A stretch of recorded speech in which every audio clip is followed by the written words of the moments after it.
Ich will euch die Story berichten von unserer Bark Santa Fe. Wir fuhren sonst immer nach Ceylon und holten von dort schwarzen Tee. Jedoch auf der vorletzten Reise, auf der dieses Unglück geschah, da hatten wir rumgeladen, direkt aus Jamaika. Es trinken die Matrosen von allen Spirituosen am liebsten Rum, Fadera, Rum, Fadera, Rum, Fadera, am liebsten Rum, Fadera, Rum aus Jamaika. Die Bar konnte den Rum nicht vertragen, es waren beinahe 200 Fass.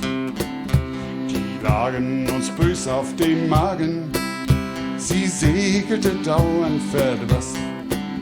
Sie steckte den Bug unter Wasser und schaukelte dann mit dem Heck. Der Steuermann war immer blasser, der Captain, der kriegte nen Schreck.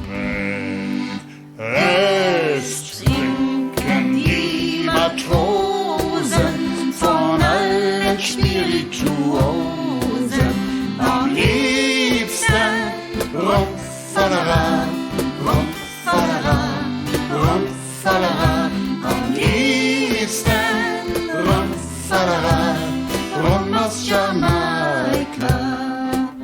Nun aber müsst ihr bedenken, die Situation war sehr dumm, Fässer im Meer zu versenken. Das war ja grad schade um den Rum. Wir haben ihn ausgetrunken, denn Seeleute, die sind schlau. Da wurde das Schiff wieder nüchtern und wir waren furchtbar blau.